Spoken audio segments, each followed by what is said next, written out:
বিসমিল্লাহির রহমানির রহিম। আসসালামু আলাইকুম। কেমন আছেন আমার প্রিয় বন্ধুরা? আশা করি যে যেখানে যে অবস্থানে থাকুন না কেন অনেক অনেক ভালো আছেন, সুস্থ আছেন। আমিও আল্লাহর অশেষ রহমতে আপনাদের সকলের দয়ায় আমি আমার পরিবার নিয়ে আলহামদুলিল্লাহ ভালো আছি। কাছে কিংবা দূরে, দেশ ও দেশের বাহির থেকে যে যেখান থেকে এই মুহূর্তে আমার এই ভিডিওটা দেখতেছেন, আমার এই ভিডিওটার সাথে যুক্ত আছেন তাদের সবার প্রতি রইল আমার মন থেকে অনেক অনেক দোয়া এবং আন্তরিক ভালোবাসা।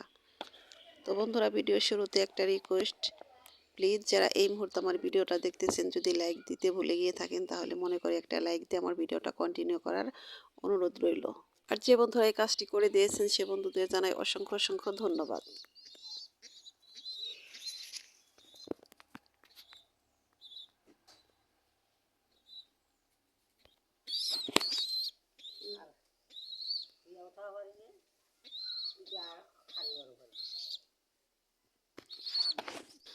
তো বন্ধুরা, আজকে হলো শনিবার, আমাদের এখানকার হাটবার। তো হাটে থেকে আজকে কবুতরের বাচ্চা আনা হয়েছে। তো প্রত্যেক রমজানে কিন্তু আমরা কবুতরের বাচ্চাটা একটু বেশি খাই। কবুতরের বাচ্চাটা খেতে বেশি ভালো লাগে অন্যান্য মাছ মাংসের চাইতে। তো এখানে কিন্তু ৪টা কবুতরের বাচ্চা আছে, 2টা হলো আমার আর 2টা হলো আমার শাশুড়ির। তো আমার শাশুড়ির আমি এক জায়গায় বসে বসে কিন্তু কবুতরের বাচ্চাগুলো বেছে নিলাম। তো এটা কিন্তু গরম পানিতে দিয়ে পরিষ্কার করিনি। এটা হাতে বেছে সুন্দর করে পরিষ্কার করে নিয়েছি। কারণ আমার মনে হলো যে কবুতরের বাচ্চাটা গরম পানিতে দিলে বেশি ভালো লাগবে না। যেহেতু একটা কচি বাচ্চা, সে কারণে একটু সময় নিয়ে আমি এটাকে হাতেই পরিষ্কার করে নিলাম। তো কবুতরের বাচ্চা পরিষ্কার করে ধুয়ে সবকিছু হাট বাজার সবকিছু গুছিয়ে তারপরে কিন্তু রান্না করব। কারণ প্রত্যেক শনিবারেই আমি এই হাট বাজার করে আনার পর আমি গোসল দিই। কারণ মাছ আনলে মাছ কুটে ধুয়ে পরিষ্কার করে তারপরে গোসল দিই। কারণ মাছ কাটার একটা ব্যাপার-স্যাপার আছে। ওটা করে যদি গোসল না দিই তাহলে আমার ভালো লাগে না। তো আজকেও সেরকমই করেছি। তো আজকে আর একটু বেশি সময় লেগেছে যেহেতু কবুতরের বাচ্চাটা হাতে বেছে নিয়েছি। ওটা অনেক সময় লেগেছে। তো তারপর গোসল দিয়েছি, গোসল দিয়ে নামাজ পড়েছি, নামাজ পড়ে একটু কোরআন তেলাওয়াত করেছি। তারপরেই তো সবকিছু গুছিয়ে নিতেছি। রান্না করব বিকেলে।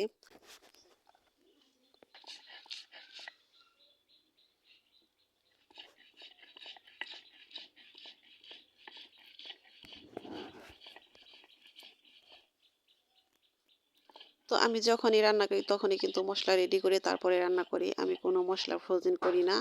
যদি অনেক তাড়াতাড়ি না হয় তাহলে আমি সবসময় টাটকা মসলা পাটায় বেটে তারপরে রান্না করার চেষ্টা করি। তো রমজান মাসে কিছু শুকনা মসলা আছে সেগুলো আমি রেডি করে রাখি। কিন্তু আদা রসুন এগুলো আমি রেডি করি না। তো এই তো আমার মশলাগুলো বাটা শেষ হয়ে গেল। আদা রসুন বাটলাম, তারপরে কিছু এলাচ দারচিনি জিরা এগুলা বেটে নিলাম। তো এখন এগুলো আমি গুছিয়ে তারপরে রান্নার জন্য রেডি হব। তো এভাবে টাটকা মাছ মাংসের মধ্যে টাটকা মশলা বেটে রান্না করলে আমার মনে হয় যে বেশি খেতে ভালো লাগে। তো আমার তো বাড়িতে লোক সংখ্যা অনেক কম, সে কারণে এটা আমার সম্ভব হয়। আর যারা বাড়িতে অনেকগুলা লোক থাকেন, রান্না বান্নার ঝামেলা একটু বেশি, তারা সব কিছু ফ্রোজেন করে রাখতে বাধ্য হতে হয়। কারণ সব সময় টাটকা মশলায় রান্না করা যায় না, একটা ঝামেলার ব্যাপার স্যাপার আছে। তো এই তো এখন আমি রান্নাটা বসিয়ে দিব। তো আমার এই চুলাতে রান্না করতে করতে কিন্তু কয়েকদিন ধরে অভ্যাস হয়ে গেছে, এখন আমার ঘরের চুলাতে যেতেই মন চায় না। আর এই চুলার রান্না এমনই রান্না, অল্প লাকড়িতে অনেক সুন্দর রান্না হয়, আমার খুব ভালো লাগে। তো সব কিছু আমি কুটে ধুয়ে একদম পরিষ্কার করে নিয়ে এসেছি, এখন শুধু চুলায় দেব আর হলো রান্না করব। তো এই তো এখন আমি জালটা জ্বলিয়ে দিয়ে তারপরে তেলটা দিয়ে দিলাম কড়াইতে। কড়াইটা গরম হয়ে গেছে।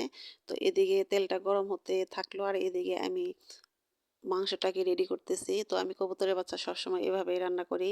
পেঁয়াজ দিয়ে সব মশলা দিয়ে হাতে মেখে তারপরে রান্না করি। আর এই পেঁয়াজটা একটু আস্ত আস্ত থাকে, খেতে ভালো লাগে। আর যদি এই পেঁয়াজটা তেলে ছেড়ে দেই তাহলে কিন্তু একদম ভাজা ভাজা করতে হবে, পেঁয়াজ আর খুঁজে পাওয়া যাবে না। সে কারণে আমি সবসময় কবুতরের বাচ্চা এভাবে হাতে মেখে রান্না করি। তো তার মধ্যে দিয়ে দিলাম হলো হলুদের গুঁড়ো, মরিচের গুঁড়ো, ধনিয়া গুঁড়ো আর এলাচ দারচিনি আর জিরা বেটেছিলাম কিছু, সেগুলো দিয়ে দিলাম।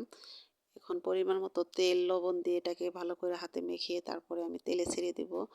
তো এভাবে রান্না করলে কিন্তু কবুতরের বাচ্চা খেতে বেশ মজা লাগে।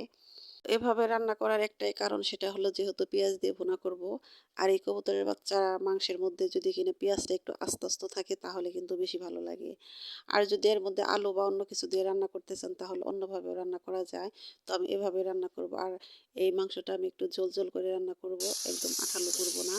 তো এটা কিন্তু কষাতে কষাতে এই রান্নাটা হয়ে যায় একরকম। তো আমি সেভাবে করব না, কারণ দেশি মুরগি আর কবুতরের বাচ্চা এগুলোর মনে হয় যে ঝোলটাই খাওয়া বেশি উপকারী, আর ঝোলটা খেতেই বেশি ভালো লাগে। তো একেকজনের খাবারের রুচি একেক রকম, একেকজনের রান্নার স্টাইল একেক রকম, কারোটার সাথে কারোটাই মিলবে না। তো আমি রান্না করতেছি, আরেকদিকে কিন্তু তানভীর ভিডিও করতেছে। তো আমাকে আজকে এক আপু কমেন্ট করে বলেছেন যেন আমার ক্যামেরাম্যানটা একটু ভালো রাখি। তো আমি ক্যামেরাম্যান কোথায় পাবো আপু? আমার ছেলেই তো ক্যামেরাম্যান। তো এখানে তো সেরকম লোক দেখতেছি না যে একজন আমাকে ভিডিও করে দেবে। তো আমি নিজেই চেষ্টা করতেছি যে একটু ভালো করে কিছু করার। কারণ এরকম ভিডিও তো করি নাই, নতুন নতুন এই কাজগুলো করতেছি, একটু সমস্যা হইতেছে। তো আমি নিজেই যখন আমার ভিডিও দেখি বা এডিটিং করি তখন আমি বুঝতে পারি যে আমার ভিডিও করা তেমন একটা ভালো হয় না।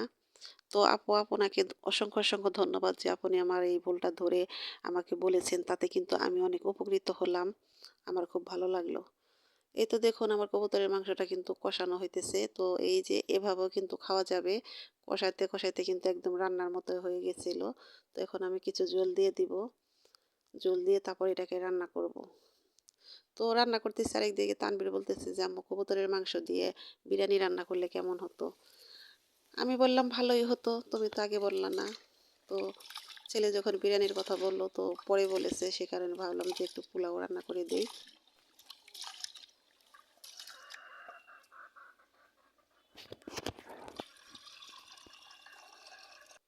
তো একদিকে কিন্তু আমার তরকারিটা হইতেছে, এদিকে আমি এই চাউলটা ধুয়ে নিতেছি। তো বন্ধুরা, রোজা থেকে কিন্তু এই পোলাও, বিরিয়ানি বা তেলে ভাজা জিনিস এগুলো খাওয়া ঠিক না। তো ছেলে মেয়েদের আবদার, ওরা যদি বলে তাহলে তো সেটা না দিয়েও পারা যায় না।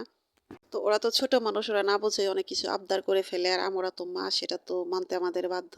তো আমরা হয়তো ছোটবেলায় এরকমই ছিলাম, বুঝে না বুঝে আবদার করতাম মা বাবার কাছে। তো সেটা ভেবেই কিন্তু ওদের আবদারটা রাখতে হয়। তো আমি এই যে চাউল ধোয়া পানি কিন্তু কখনোই ফেলে দিই না, কারণ আমার বাড়িতে তো অনেক গাছগুলো আছে, যে ফুলের গাছ টবে আছে, সেগুলোতে আমি ব্যবহার করি। তো চাল ধোয়া পানি কিন্তু আমি সবসময় চেষ্টা করি গাছের গোড়াতেই দিতে। তো সেটাও আমি দিয়ে দিলাম। তো এই খোলামেলা পরিবেশে কিন্তু রান্না করতে আমার অনেক ভালো লাগতেছে। তো এখন তো অতটা গরম না, যদি গরম পড়ে তাহলে হয়তো এই বাহিরে রান্না করতে আরো বেশি ভালো লাগবে। তো এই তো দেখুন আমার কবুতরের মাংসটা রান্না করা শেষ। এই যে এই পরিমাণ ঝোলটা রেখেছি। তো এতটুকু ঝোলই যথেষ্ট, এর চেয়ে বেশি রাখলে কিন্তু ভালো লাগবে না। তো